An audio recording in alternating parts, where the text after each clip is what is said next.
নমস্কার বন্ধুরা, আমি অনিন্দিতা। আমি আজকে তোমাদের সাথে শেয়ার করব খুবই স্বাস্থ্যকর মটন টেংরির জুস, বা এটাকে মটন পায়া জুসও বলা হয়ে থাকে। এটা খুবই স্বাস্থ্যকর একটা স্যুপ। শীতকালে খেতে তো খুবই ভালো লাগে।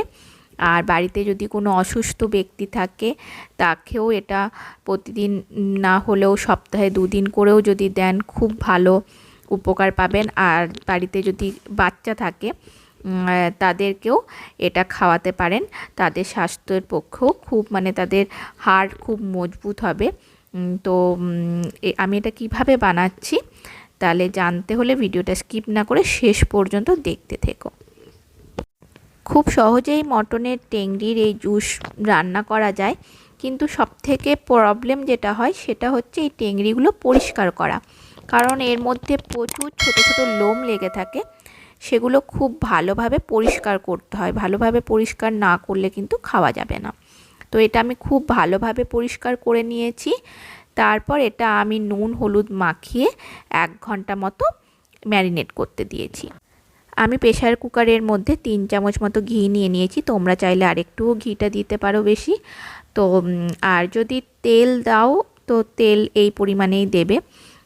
সাদা তেল বা সর্ষের তেলও ইউজ করতে পারো। আমি এর মধ্যে তেজপাতা, দারচিনি, এলাচ, লবঙ্গ আর গোটা গোলমরিচ কয়েক টুকরো দিয়ে দিলাম। তারপর এটা কিছুক্ষণ আমি নাড়িয়ে নেব। তোমরা চাইলে কড়াইও করতে পারো। তো আমি একবারে প্রেসার কুকারেই যেহেতু সিদ্ধ হতে দেবো, তো প্রেসার কুকারেই করে নিচ্ছি।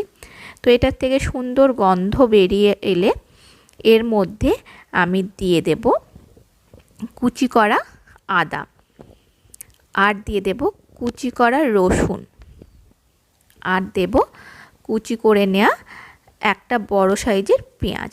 তারপর এটা বেশ কিছুক্ষণ আমি নাড়াচাড়া করতে থাকব। দেখো পেঁয়াজটা ভাজা হয়ে গিয়েছে। আমি এর মধ্যে ম্যারিনেট করে রাখা যে পাগুলো ছিল মটনের সেগুলো দিয়ে দিচ্ছি। আর আমার চ্যানেলটা যারা সাবস্ক্রাইব করেছো তাদেরকে অসংখ্য ধন্যবাদ জানাই। আর এখনও যারা আমার চ্যানেলটা সাবস্ক্রাইব করনি তারা নিচে থাকা সাবস্ক্রাইব বাটনটা অন করে দিও, আর পাশে থাকা বেল আইকনটা অল করে দিও। তাহলে আমি যখনই নতুন নতুন ভিডিও আপলোড করব তোমরা সাথে সাথে তার নোটিফিকেশান পেয়ে যাবে। তো আমি এটা বেশ কিছুক্ষণ ধরে কষাতে থাকবো।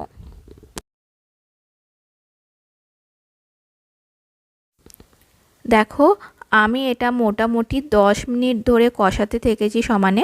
তো এটার থেকে সুন্দর তেল বেরিয়ে এসছে। তো এর মধ্যে আমি জল দিয়ে দিলাম, গরম জল, আর আরও 2টো লঙ্কা দিয়ে দিলাম। তো তোমরা যদি চাও লঙ্কার পরিমাণটা বাড়াতে পারো। তো আমার বাচ্চারা খাবে বলে আমি বেশি লঙ্কা দিলাম না। আর চিনি দিয়ে দিলাম 1/2 চামচ মতো। এরপর আমি এটা কয়েকটা সিটি ফেলে নেব। তো এটা আমি লাস্ট সিটি ফেললাম। এটা আমি টোটাল 5খানা সিটি দিয়েছি। এরপর আমি গ্যাসটা অফ করে দেব। আমি গ্যাস অফ করে কিছুক্ষণ অপেক্ষা করেছিলাম যে প্রেশারটা ঠান্ডা হওয়ার জন্য। ঠান্ডা না হলে ঢাকনা খোলা যাবে না।